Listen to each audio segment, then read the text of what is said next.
কালী পূজা আসছে। কালী পূজার সাথে আমরা আরেকটি অনুষ্ঠান করি, তার নাম দীপাবলি। নামটা বড় সুন্দর, দীপাবলি।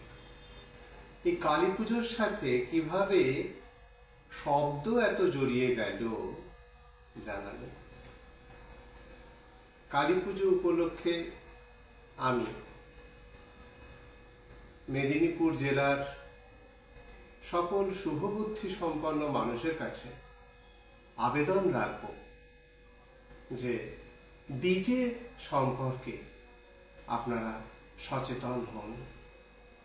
আমি আজ শুনেছি আমাদের জেলার কোনো কোনো জায়গায় এই ডিজে নিয়ে সাংঘাতিক অনুষ্ঠান হয়।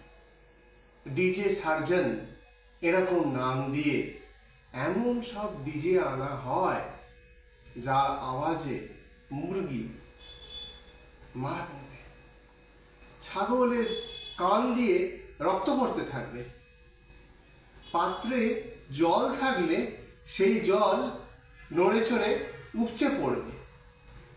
এমন একটা শব্দাসুর তৈরি করে লোককে চমক দেখানো হয়।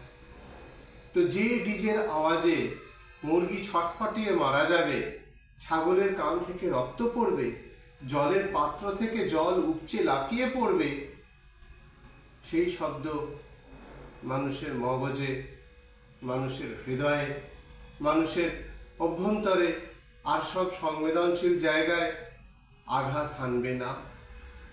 আঘাত হানবে তো।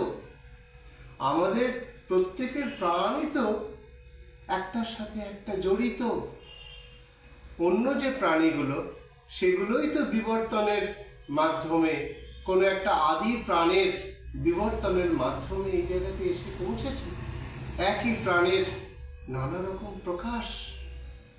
আমরা যদি ডিজে সম্পর্কে সচেতন না হই, তাহলে কিন্তু আমাদের নানা রকম অশান্তি, অসুখ এগুলো বাড়বে। আমি সকলকে অনুরোধ করব যে এত শব্দ আমাদের কিসের প্রয়োজন?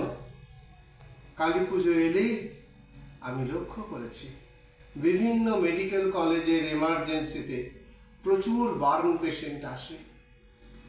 অনেকেই নানা রকম হাতে তৈরি বোমা বা নানা রকম বাজি ফাটাতে গিয়ে অগ্নিকাণ্ডে আহত হন। অনেক বাড়িতে আগুন লেগে যায়, অনেকের পোশাকে আগুন লেগে যায়। আমরা কেন সতর্ক হব না? কোভিড আমাদের শিখিয়েছে আমরা সুশৃঙ্খল জীবন যাপন করতে পারি। আমরা আরেকবার তার পরিচয় দিই। আসুন দীপাবলিকে করে তুলি আলোর উৎসব।